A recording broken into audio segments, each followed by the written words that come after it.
Hello, hello, hello, everybody. I have been missing in action, but I'm back. I had to go and get me some downtime. Have you ever felt that way? Where you felt like life was just hitting you punch after punch after punch, and you need to go and find out who you are and what you need to do and what difference you need to make in your own life. So, today I want to talk about moving our fence. Move your fence. And as always, we always start with scripture around here. So let's go to it. Let's go to Isaiah 43 and 19. And God is saying here, behold, I will do a new thing. Now it shall spring forth. Shall you not know it? I will even make a road in the wilderness and in rivers in the desert. God is talking about doing a new thing. And so I think this time for me, I have reflected on doing a new thing.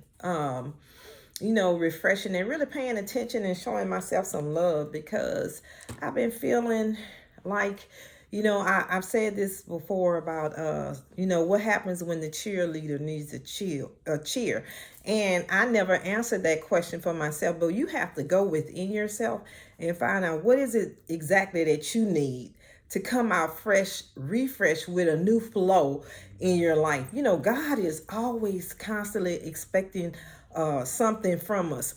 And I've used the example of a butterfly before because I love butterflies. I made this butterfly because in the transformation, as the butterfly, as the caterpillar first shows up, he's only beginning his transformation. He's not going to be the butterfly that he's not even the butterfly that he's going to be yet until he enters that chrysalis, and he has to get all the impurities out of himself to turn into what's the transformation or operating the purpose that God has for his life.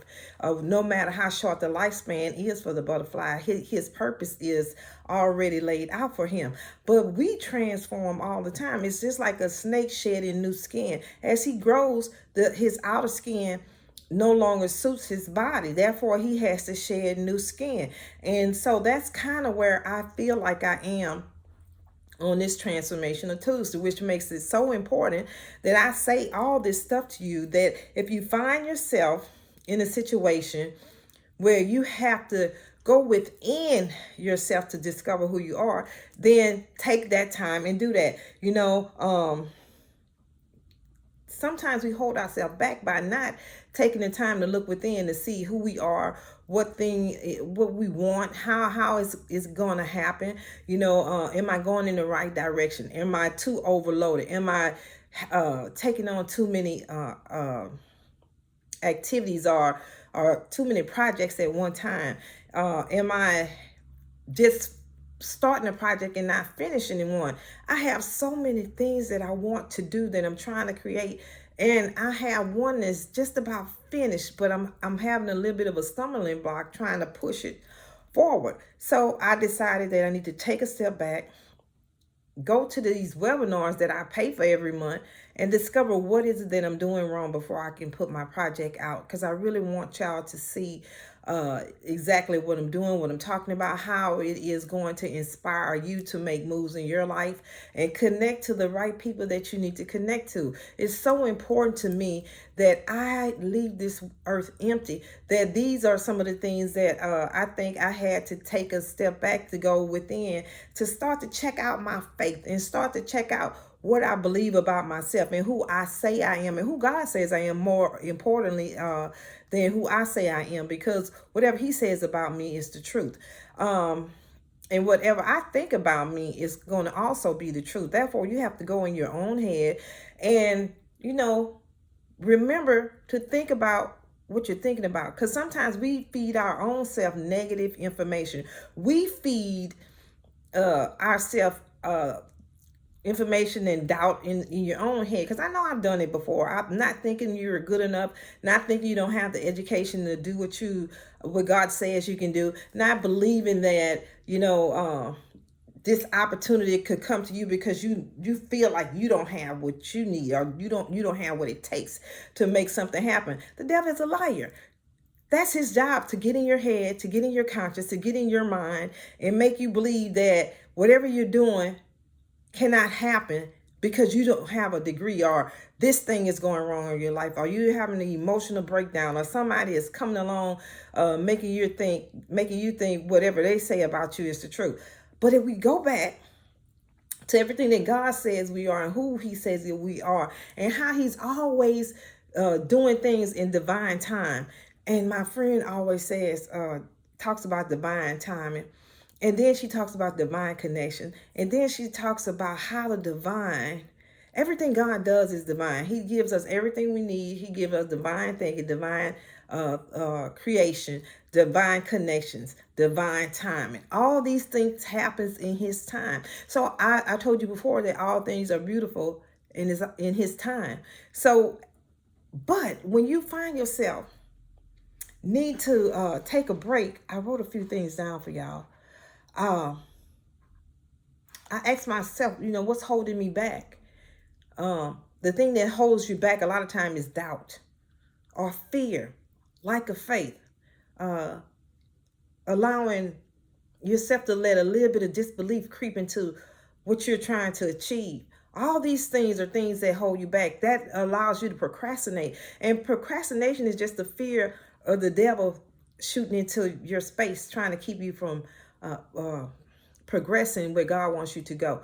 So that was one question, Tab. What's holding you back? And I always tell you guys to take some time and sit in a quiet place and hear from God. I'm sitting in the middle of my living room right now at the kitchen table, but at the same time, I'm listening to what God is saying to me about, he knows I'm trying to put this journal together. The journal is actually together.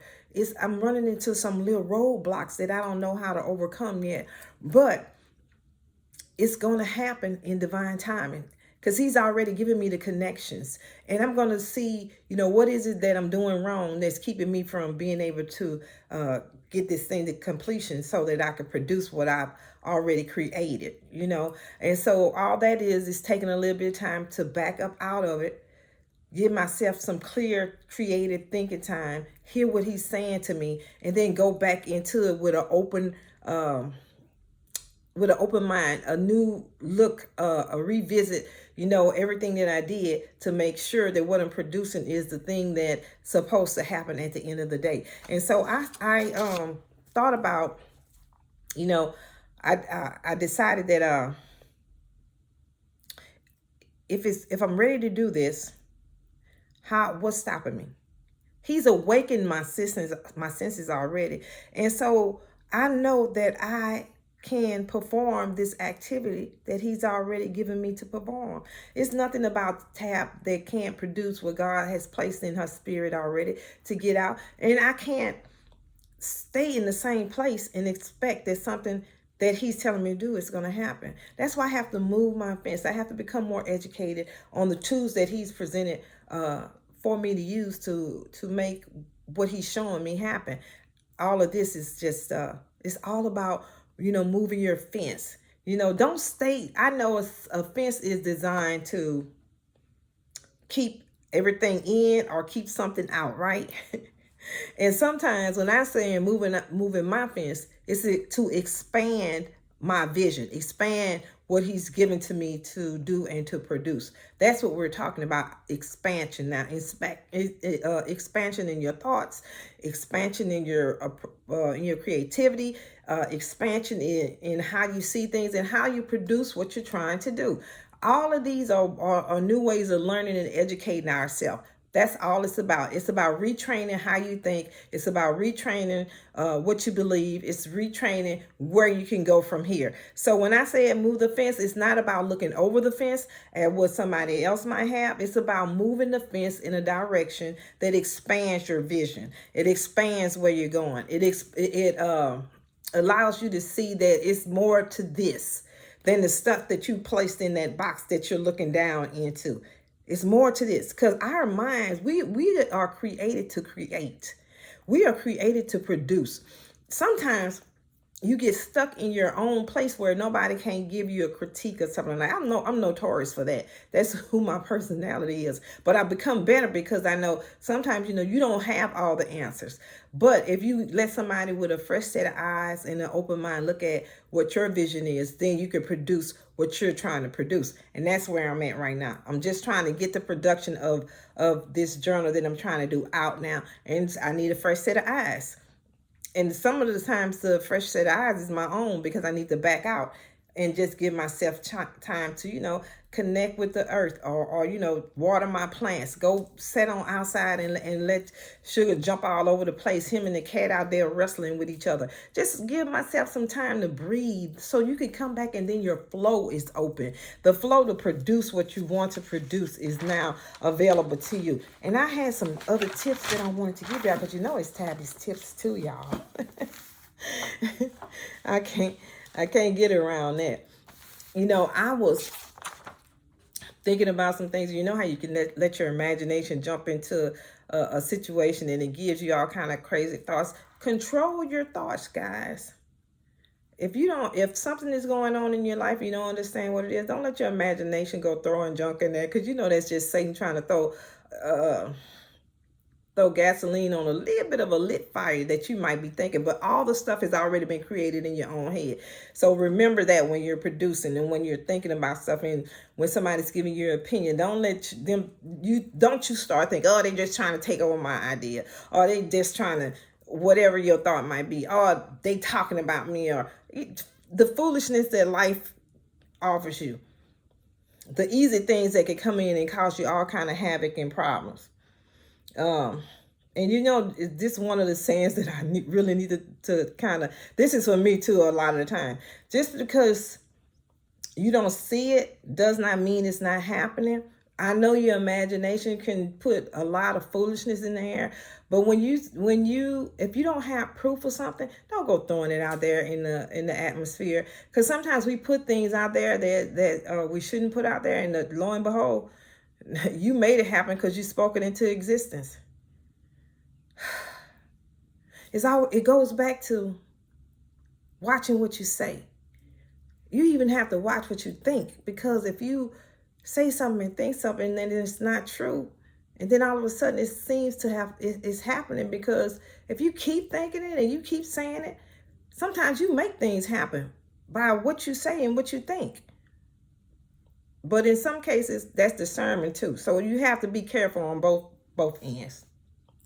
And then be prepared to know that you are enough. I have to go back here, because sometimes when you have doubt falling in to what you're trying to create and the things you're trying to do, remember that you're enough.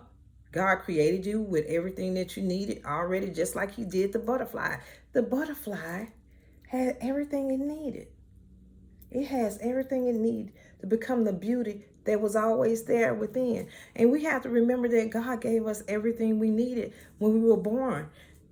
All the things that we have, all the things that we were created to produce, happens because God had already poured it in us. You don't need a piece of paper to solidify you. You don't need another man's word to verify you. You don't need somebody else to recognize who you are. The first person that needs to know who you are is you. I have to know already who I am. The person that can create the most harm in my life is me. Because once I doubt who I am and who God says I am, then I allow all this other stuff to happen. I allow my faith to be contaminated. I allow my voice to control my thoughts. So when I'm talking to myself, I have to know I'm enough. I have to know that who God says I am. I keep saying this because it's so important that we know us better than anybody else.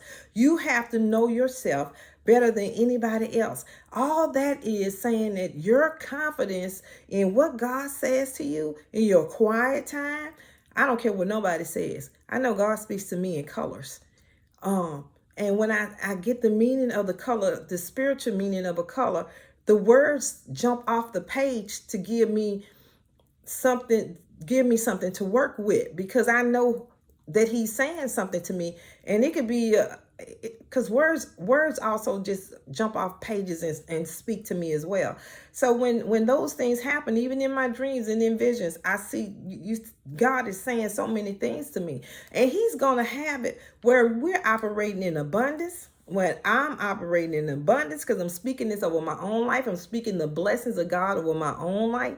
I'm speaking the blessings of God to you as well, because he has given, supplied, stored within us the things that we need to birth out everything that is necessary. You have to start digging for it now. Go look up the promises of God. Go look them up. He does everything decent and in order. He does things that are going to bring beauty into this world in this time. He's telling us that our fence could be moved so things can expand in our life. We do not have a poverty mentality, and I want to really pour that into you today, because I feel this feeling that I know that God is always on our side. He's pouring out love, he's pouring out justice, he's pouring out forgiveness, he's pouring out anything that you need to prosper. I think it's 3rd John. I always tell you, remember, if you look up the word beloved, that's who you are. That's who I am. We're the beloved of God, and he wants us to prosper. Mind, body, soul, spirit. He wants all that to prosper. That's the abundance of life for us, guys. And also, please recognize, I want you, whenever you're thinking about where you're concerned, say, I am. Speak yourself in the present. Be present in what you're doing. I am the beauty and the love of God. I am that. I am operating in overflow. I'm happy. Oh God, I'm filled with joy. I'm filled with relief. I'm filled with blessings and favor. I'm filled with forgiveness for other people and mercy. And be filled with compassion for other folks as well, people. Because I'm telling you, in the long run, when we look back over our life, I hope that we were in a position to have compassion and mercy for other people that may have done you wrong. Don't hold on to grudges. Don't hold on to hurts. Don't hold on to your past, because that keeps you from getting to your future. If I've never learned anything else in this short life, 55, I've learned that I have to be in a forgiving, compassionate state of mind all the time, to not hold on to offense, to not hold on to unforgiveness, to not withhold my love from people, because we have such a short time to express all these things that it's very important that when we have the opportunities, we get it done. Okay? Do not hold back your love from people. Don't put them in penalty boxes. Guys, be free to give your love, because God is love. He's never said I'm not anything but love. And he transferred that to us through the transfer of Jesus Christ being sacrificed for our life, okay? So that you can have immortality, eternal life. God did all those things. He sacrificed his son just so we can have all the things, all the promises of God. I know everybody think it's about riches and cars and houses and all that stuff. Never, never, never, never about that. It's about coming out here, spreading your love, being a service to the people who he has assigned us to serve. Okay? I love y'all. I love y'all. Husband about to walk in the door. I want him to bust up my videos, so this look pretty clean to me. And we'll talk soon. I'm going to be gone a couple of more days, but I will be posting on my Sister's Keeper on Facebook. Hey, and the people who see this on Facebook, I have a YouTube channel. Come on and join in, y'all. Let's grow my channel. Let's make it happen out here for a sister. And we're going to go jump into some things that I'm doing, and we'll talk about all those things possibly by next week when I get back from my next little outing. And it's only going to be a couple of days this time. So I love you guys. Have a fantastic day, night, weekend, evening, whenever you see this. And if this video brings you any kind of encouragement, why don't you share it with somebody, okay? All right, I love you guys. Y'all have a fantastic day. Bye-bye. This is Transformational Tuesday and Tabby's Tips. Bye, guys.